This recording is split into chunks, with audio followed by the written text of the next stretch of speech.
He's a legend and everybody knows it. But it is worth remembering why he's a legend and why he affected people so positively.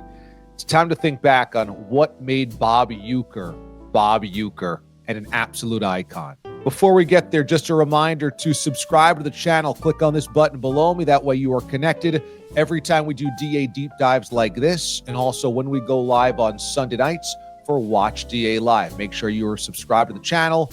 Be one with the channel. I remember listening to a Brewers game either last season or the season before via the SiriusXM app. I was clicking around listening to some baseball games. I was in the garage working on some things, so I put the app on over the Bluetooth speaker and just listened to Bob Uecker call a Brewers game. And I was, first of all, just so encouraged to hear the energy was still there for Bob at that point in his career. But then I really started listening and thought, gosh, his play-by-play is still really good. It's really accurate. It's really crisp. This is a good game call. Look, I'm probably a little bit more in line with listening to the little stuff that makes up a play-by-play broadcast and the craft of it. When I went to journalism school at Syracuse, so much of my training was to do play-by-play at the student radio station WAER. So I understood what it took to do that at an early age and realized that was probably not my path, but I really appreciated the craft of doing so. And some of my best friends in the world became play-by-play guys based on their experience alongside me at Syracuse at WAER. And I just listened to how Bob called the game and thought, man, he's still got it. He's still good. This is really good. And he was 89, 90 years old, which is such an incredible salute to the work that he put in and the joy that he had and the craft that he had honed. So I know that most people will remember him fondly as the dad from Mr. Belvedere or the play-by-play guy in Major League or all of those amazing Tonight Show spots with Johnny Carson as a comic character. But he was the voice of the Brewers for more than a half century.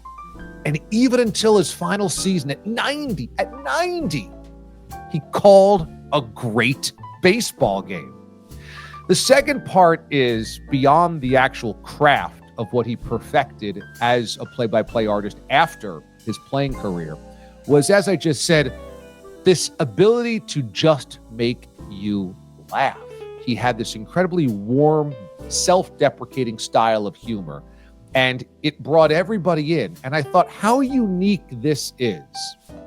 And this is why he stood out to me above all other former athletes, is that the moment he was out of the game, and maybe while he was even in the game, but not many people paid attention to a player who played 6 seasons for a number of squads back in the 60s, was that he never took his career seriously. I mean, as we all know, this is just obvious. If you make it all the way to the show, even if you're only in there for 6 years, if you're in there for 6 months, 6 weeks, 6 games, you have accomplished something very few could ever say. I made it to the bigs. You've got to be the best player on your high school team and probably the best player on your college team.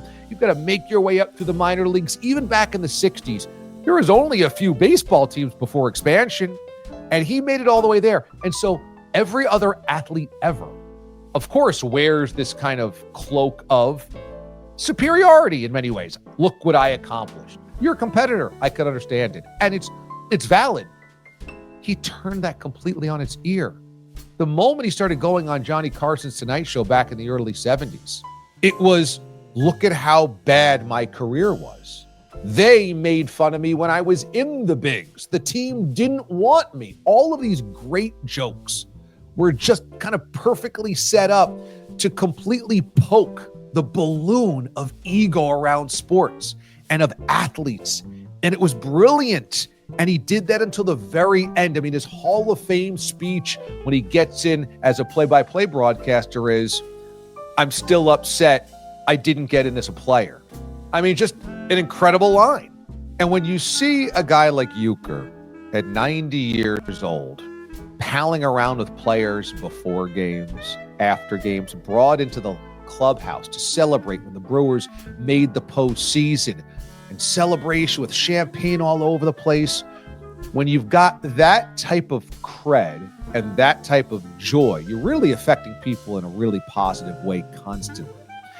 And I think that the key to his warmth, his joy, his happiness, his humor that he brought to everybody was an ability to laugh at himself. And I think you just saw that spirit with him throughout his life. He never seemed to have a bad day. There's not a story out there of Bob ignoring a young media member or a fan that that came up to him. There's never an anecdote about somebody guy that he was competitive towards or didn't help out, that walked all over. There just is none of that in his legacy. And I think part of the secret sauce that so many people are trying to look for, it's like, what does it mean to get older? What does it mean in this big world? What does it mean to try to attain happiness? And so much of it is not taking yourself seriously. I really believe that. I mean, look, he made the majors. He lived a life that anybody would be jealous of. He got to call play-by-play of a baseball team in his hometown for his entire life. What he did throughout all these accomplishments, making it to the Baseball Hall of Fame, having a statue of himself erected outside of the ballpark, was never take himself seriously. I say often, I take my job seriously, I don't take myself seriously. And I think we can all benefit from being able to laugh at ourselves.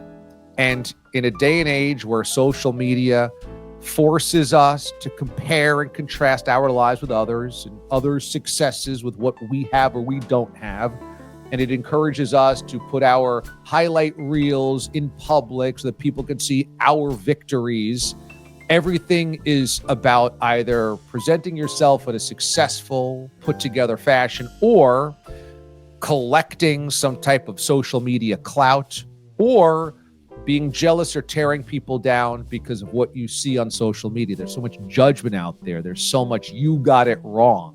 What Uecker teaches us is you'd be way happier if you just laughed at yourself, because nothing's that serious and you don't have to be better than that guy.